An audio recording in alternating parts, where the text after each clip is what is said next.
Namaskar and hello everyone, welcome back to my channel. This is Akriti Pandey. Hope you all are good and fine. So in this video I'm going to share you my board examination hall experience. So without wasting your time, so friends, आज की इस video में मैं अपने board examination की journey को basically share करने वाली हूँ। कैसा मुझे फील हुआ जब मेरे एग्ज़ाम करीब आने लगे, तो क्या मतलब एक एज अ 10th ग्रेडर क्या एक्सपीरियंस होते हैं वो मैं शेयर करूँगी। ये वीडियो जैसे कि कुछ मैंने टिप्स वगैरह तो दूंगी नहीं, बस कुछ लोगों ने कहा कि कैसा फील होता है, just share your board examination hall experience और बाहर मतलब जब आप प्रिपरेशन कर रही थी तो भी मतलब उसका एक्सपीरियंस हमें शेयर करिए। तो या on your demand I am here and मैं बताने वाली हूँ। तो सबसे पहले जब मैं 9th से 10th में एंटर करी तो 9th मेरी अच्छी नहीं गई थी, ठीक ठाक सी गई थी, ठीक ठाक सी गई थी, बहुत अच्छी नहीं गई थी। और 9th से जब मैं 10th में आई तो भाई 10th उसके पहले मेरे अच्छे रिज़ल्ट्स आते थे। तो 9th में जब उतने अच्छे रिज़ल्ट्स नहीं आए तो कुछ महीने तक तो मैं बहुत ही ज़्यादा मतलब परेशान थी, बहुत ही ज़्यादा। एक नहीं कहते हैं कि इंसान डिप्रेस्ड हो जाता है अपने आप से, अपने रिज़ल्ट को देख के मैं बहुत ज़्यादा डिप्रेस्ड थी। तो उसके बाद मैं फिर 10th स्टैंडर्ड में आई। 10th स्टैंडर्ड में आने के बाद कुछ दिन तो मैंने मतलब अपने दिमाग को कन्विंस किया कि अब 10th में आ गए, 10th पढ़ते हैं। वो सब चीज़ें छोड़ो, आते ही लोगों ने डराना चालू कर दिया कि बहुत ज़्यादा टफ़ क्लास है ये वो, मतलब बहुत ज़्यादा पढ़ना पड़ता है, इतना एक बुक से काम नहीं चलता, 20-20 बुक पढ़नी पड़ती है। मतलब जो लोग कुछ जानते नहीं वो भी आपको टिप्स देने आ जाते हैं, ये होता है। और मतलब अगर रिश्तेदार के फ़ोन आ गए तो अगर आप कह दिए कि हम 10th स्टैंडर्ड में हैं तो वो भाई उनके दिमाग में ये बात फीड हो जाती है और याद रखेंगे कि उनका लड़का 10th में, उनकी लड़की 10th में है। रिज़ल्ट आने तो पूछना ही पूछना, हमारा भी रिज़ल्ट आने ही वाला है बस, तो पूछना ही पूछना। ये सब हमें डराया जाता है चारों तरफ से कि मतलब हाँ बहुत ज़्यादा हुआ बना दिया जाता है सोसाइटी के द्वारा, है नहीं उतना जितना बना दिया जाता है। इवन जो आपके प्री बोर्ड्स होते हैं वो बोर्ड से ज़्यादा टफ होते हैं, लेकिन हुआ बनाया जाता है बोर्ड्स का। वो एक आधा हमारा नहीं भी पेपर ख़राब होने वाला होता है तो पहले पेपर में इतना लोग नर्वस कर देते हैं ना, वो हो जाता है। वो सब छोड़ो, फिर मैंने अपनी प्रिपरेशन की होल ईयर, लोगों ने टिप्स दिया ये करो, ये बुक करो, वो बुक करो, मान लो ये सब वो बुक करते हम दिसंबर तक आ गए। उसके बाद कुछ दिन में हमारी आ गई डेट शीट जब आई तो मतलब ऐसा मुझे बहुत ज़्यादा मैं नर्वस हो गई थी उस दिन। जिस दिन रात में मैं यहीं अपने, ये मेरा स्टडी टेबल था, यहाँ पे मैं बैठी हुई थी और मैंने जैसे अपनी मोबाइल ओपन की, देखी डेट शीट आ गई है। शोभित निर्वाण भैया की मैंने वीडियो देखी, भाई मैंने डेट शीट मैंने देखा तो मैंने देखा कि 21 फ़रवरी से मेरा फर्स्ट एग्ज़ाम है और 13 मार्च को लास्ट है मैथ्स का और 21 को है हिंदी का।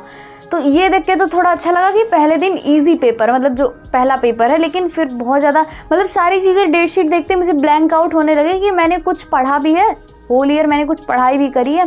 डेट शीट देखते मुझे ऐसा फील हुआ। फिर मैं कुछ काम हुई कुछ देर में तो फिर हाँ मतलब ये एक अलार्म की तरह होती है आपकी डेट शीट, जो आपको अवेयर करती है कि जाग जाओ, अगर अभी भी सो रहे हो, आने वाला है पेपर। तो ये एक तरीके से रिमाइंडर था डेट शीट आई। फिर मैंने अपनी प्रिपरेशन को और उस पर किया और स्कूल से फाइल वगैरह मिल रही थी तो वो भी कंप्लीट करना रहता था।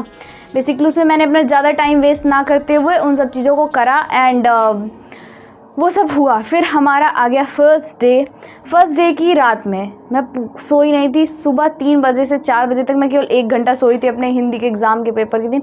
8 बजे से मेरी मम्मी कह रही थी सो जाओ, लेकिन मैं पूरे रात सो नहीं पाई, मैं इतनी ज़्यादा नर्वस थी। मैं पूरे रात पढ़ी थी और मैंने दिन में 10 सैम्पल पेपर हिंदी के लगाए रहेंगे। अनबिलीवेबल, आई नो, बिलीव नहीं कर सकते आप, लेकिन पहले दिन मैं गलती की थी, मैंने इतने सारे सैम्पल पेपर्स लगा लिए थे। उसके बाद मैं स्कूल गई, काफ़ी पहले पहुंच गई थी, तो वहाँ से बस जाती क्योंकि हमारा सेंटर दूर था जलालपुर रेडियंट में, तो मतलब आप नहीं जान पाओगे कुछ लोग, तो वहाँ पे हमारा था। तो हम स्कूल बस से गए बेसिकली अपने सेंटर पे, काफ़ी पहले हम पहुँच चुके थे।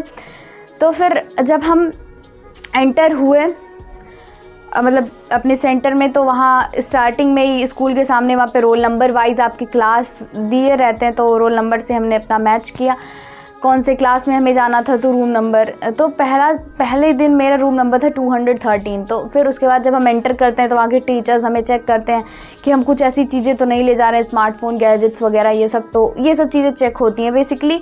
और ओनली ब्लू पेन आप यूज़ कर सकते हैं, ब्लैक वो भी नहीं यूज़ करते। मैं ब्लैक पेन ले गई थी, वो उन्होंने जमा करवा लिया था। तो only blue pen, pencil, scale sharpener, ये सब आप ले जा सकते हैं, और कोई चीज़ आप स्केच वगैरह का भी यूज़ नहीं कर सकते। फिर मैं एंटर हुई, गई, फिर जिस क्लास में आपको बैठना रहता है उसमें एंटर होने से पहले भी वहाँ आपका रोल नंबर चेक करते हैं, मतलब आपका एडमिट कार्ड लेते हैं, फिर आपकी सीट बताते हैं, तो आप वहाँ जाके बैठते हैं बेसिकली। फिर उसके बाद कुछ देर पहले आप वहाँ बैठ जाते हैं, मैं बैठ गई थी। उसके बाद आपको 15 मिनट पहले आपको वो जो है क्वेश्चन पेपर देते हैं, आप रीड करेंगे उसको। 15 मिनट आपको रीडिंग टाइम मिलता है, रीड करेंगे आप, रीड कर लेंगे। जब आपका 15 मिनट ख़त्म हो जाएगा तो तुरंत ही आपको आंसर, मतलब बुक देंगे जहाँ पे आपको अपना आंसर लिखना रहेगा। वो कॉपी 32 पेजेस की होती है, और मतलब बहुत लोग टीचर्स 2 मिनट पहले दे देते हैं, लेकिन वो सील ओपन नहीं करने देते हैं, तो वो आपको तभी ओपन करने देंगे जब टाइम कंप्लीट हो जाएगा 15 मिनट, तो ऐसा होता है। एंड फिर हम जब पढ़ लेते हैं, मैंने अपने 15 मिनट को बेसिकली फर्स्ट हिंदी के दिन मैंने अपने व्याकरण के क्वेश्चन सॉल्व कर लिए थे, तो वो मैंने सॉल्व करके अपने माइंड में। और आप कुछ भी अपने क्वेश्चन पेपर पे नहीं राइट कर सकते हैं, कुछ भी नहीं कर सकते हैं पेंसिल से भी।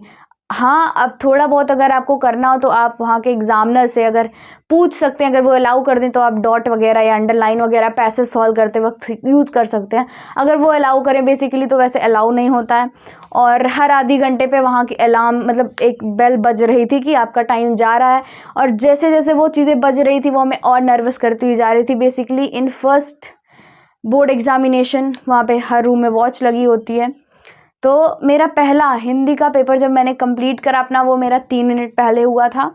3 मिनट पहले, इतने सैम्पल पेपर करने के बाद भी जस्ट फिर मैंने अपना पेपर दिया। उसके बाद वो मतलब बीच में वो आए और जो हम OMR सीट भरते हैं उसको चेक किए। पहले दिन जब मैंने OMR भरी थी तो मुझसे वहाँ थोड़ी सी मिस्टेक हुई थी, बट हाँ वो थोड़ी सी थी, तो वो उन्होंने कहा ठीक है, इससे कोई प्रॉब्लम नहीं होगी बेसिकली, तो वो हुआ था। OMR वगैरह वो आपकी चेक करते हैं, उसके बाद जमा कर लेते हैं, फिर आपको बस हो जाता है बोर्ड एग्जामिनेशन। और बहुत ज़्यादा मतलब फर्स्ट बोर्ड एग्जामिनेशन में आप नर्वस होंगे, उसके बाद आपको कोई प्रॉब्लम नहीं होने वाली है। होप करती हूँ, मतलब जैसा भी मैंने फील किया वो जस्ट मैंने आपको शेयर किया, कुछ खास वीडियो थी नहीं। मिलेंगे किसी नेक्स्ट वीडियो में किसी नेक्स्ट टॉपिक के साथ। Thank you so much.